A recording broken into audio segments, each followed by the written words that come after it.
Bidang media dan penggalangan opini atau MPO Partai Golkar disebut sebagai ujung tombak pemenangan pemilu 2024. Hal itu disampaikan Sekretaris DPD Partai Golkar saat menutup rapat koordinasi daerah bidang MPO Partai Golkar Kalimantan Selatan. 2 hari dilatih tentang strategi komunikasi politik dan pengelolaan akun media sosial, SUPNHK berharap MPO Sekalsel mulai gencar membuat pemberitaan terkait Partai Golkar, khususnya calon presiden yang diusung Partai Erlangga Hartanto. Dalam penutupan ini, SUPNHK mengajak para kader yang membidangi MPO mengambil contoh citra positif yang dibangun Ketua DPD Partai Golkar Kalimantan Selatan Haji Sapirin Nur. Pasalnya beberapa waktu lalu, Ketua DPD akrab disapa Paman Birin itu mendapat apresiasi dari DPP karena banyaknya pemberitaan positif pada bulan Mei 2022.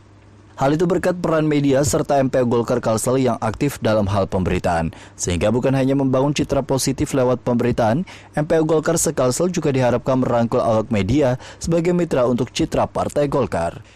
Kami MPO ini adalah ujung tombak media medsos khususnya. Apalagi saat ini kan yang sangat terbantu adalah digital di medsos. Ini di mana kemarin itu contoh sebagai Gubernur Kalimantan Selatan, sebagai pembina partai politik, sebagai ketua DPD Partai Golkar, beliau mendapat 10 besar yang terbaik dengan pemberitaan khususnya di bulan Mei 2022 itu kan hampir 200-an ya pemberitaan. Akhirnya beliau termasuk 10 besar.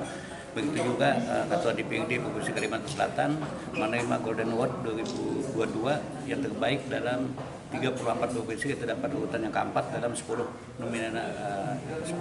kategori yang diberikan penghargaan. Itu adalah pemberitaan-pemberitaan yang berdampak positif, khususnya di masyarakat pada umumnya, di mana kegiatan MPO ini adalah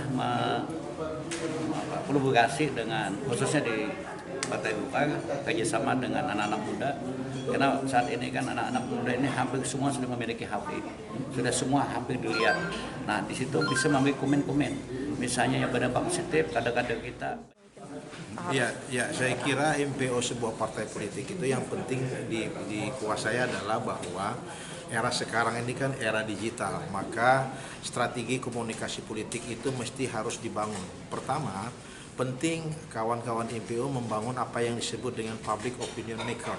Yang kedua, bagaimana membangun framing untuk membangun citra partai. Maka dari itu saya kira ke depan pembangunan citra partai itu dalam rangka misalkan untuk meng-up kader-kader partai yang mana langkah-langkah yang dia lakukan, komunikasi yang dia lakukan kepada publik adalah bagaimana membangun sensitivitas publik, membangun nuansa kebatinan, mengkomunikasikan realitas-realitas yang ada di masyarakat. Dalam kesempatan ini, Sekretaris DPD Partai Golkar Kalimantan Selatan memberikan apresiasi dan penghargaan kepada para peserta Rakorda terbaik yang aktif saat pemberian materi oleh narasumber.